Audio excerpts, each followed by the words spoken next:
All right, everyone, back with another daily video. Okay, just kidding on that one. But anyway, I know it's been a while. Diablo 4 just came out in early access at the time of me recording this. I just finished the entire campaign all in one sitting, all in one day. And while it was a long journey, there's definitely a lot of things that I learned that I wanted to share with you guys. And today I wanted to start with one in particular that you definitely want to know before you really get into the game, because this one is going to be really easy to end up just wasting this currency and not really getting a whole lot out of it. So I wanted to talk about, in particular, one item, and that is going to be these obols right here. And I wanted to share with you guys what you want to consider using these on. And you're going to have to make this decision soon because there is actually a limit. And that's the first thing that I wanted to point out. This is a little bit sneaky. If you're not really paying a lot of attention, or if you're skipping through stuff, you're not going to realize that there's actually a limit on the number of these that you can get. And it starts off at 500. Now, as you play the game, you can actually increase your maximum number of these that you can hold, but at first it's going to be 500, and this creeps up on you really quickly. If you actually end up getting to the limit, the good news is they're not going to immediately go to waste. You'll actually notice, and if you play Diablo 3, if you're familiar with blood shards, they work kind of like blood shards where it'll fill up to your maximum limit, and then the rest of them will just be spilled over on the ground, so you can end up going to town and spending them, and then going back and getting them so they don't go to waste. But it's really easy to just forget about or not even realize it, and then realize you're at the limit, and you definitely don't want these to go to waste here.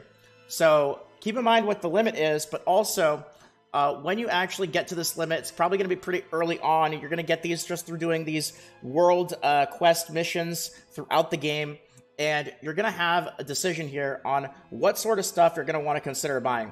Now, I'll give you guys my my breakdown here. There's one item in particular that I want to put a little bit of attention on, and I wouldn't say go overboard on this. It's not really that big of a deal, but I'll give you guys the reasoning why I actually decided to do this now instead of later, and that is these whispering keys right here. Now, I actually ended up stocking up on these, and I'm sure that this is going to end up lasting me a while. I've got 36 of them right here, but I'll tell you guys the logic of why I decided to buy these now and not later, and that is because when you actually end up getting these obols, you're going to reach your limit. You're going to probably be somewhere below level 50, and you're going to have the decision to buy all these sort of items. It's going to give you random yellows, possibility of a legendary. But the thing is that the items that you end up getting are going to be roughly in tune with whatever level you decide to pick them up at. So there's a really good chance that when you actually end up spending your obols, your first batch of obols, when you get to the maximum, there's a really good chance that you're not going to be very high level, and a lot of the stuff that you're going to end up buying, you're just going to end up replacing, so you're not going to really end up getting very good value. So the thing is, I decided to buy, or at least stockpile, a decent number of these Whispering Keys, is because these are going to be useful later on. Even when I get to a higher level, I'm still going to end up using these, and basically I'm just delaying the inevitable purchase of these later on. Instead of actually using my obols when I'm a higher level and they're going to be more useful to me, I decided to just go ahead and bite the bullet and stockpile on some of these now, because if I use them on items right now, I'm not going to really get a whole lot of use. Just take, for example, the cost of these are going to be the same. You know, I'm level 40 right now. If I end up buying certain items here, very likely in the next day or two, most of these are going to be replaced no matter how good they are. Whereas, think of it later on when you're a higher level, the stuff that you get is going to last longer and it costs the same amount. So you get a little bit more value. If you think about it in terms of efficiency, min-maxing, you get a little bit more value by, delaying when you can actually end up spending these shards. But the Whispering Keys are going to have the same value nonetheless. Now, like I said, this isn't really like a big deal. It's not the end of the world. It's not going to make or break it. I'm not going to say ruin your account, whatever, none of that. But it's just a little thing to keep in mind, a little thing to consider if you want to stock up on a couple of those. Now, besides the actual Whispering Keys, we have a list here. And interestingly enough, they've actually changed the cost of these items several times. And this is the cost of what we have for these items right now. It actually used to be that the gloves and I think the boots used to be 25 of these instead of 40.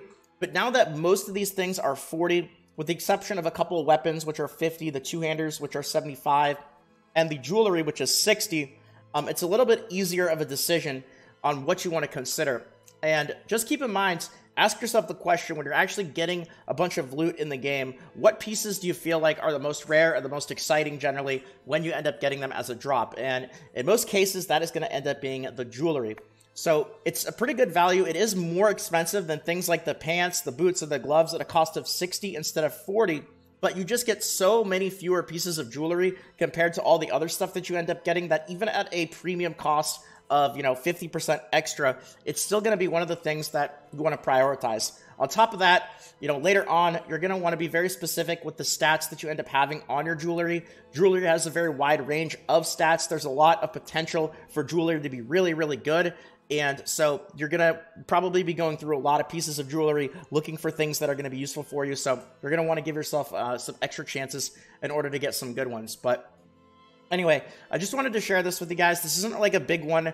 I know it's been a while since my last video, but after playing through the entire campaign, getting through it all in one day, there's definitely a lot of other things that I came across that I was very surprised, kind of caught me off guard. So I don't know. Maybe I'll come back and put a few videos out here and there. Maybe I won't. I really don't know. I'm just kind of doing this because I feel like it, and streaming a bit here and there as well. So if you guys enjoyed, if this helped out, if you want more videos, keep an eye out. Like the video, subscribe if you're new, all that sort of YouTube stuff, and that's going to be about it for now. So take care, everyone, and until next time.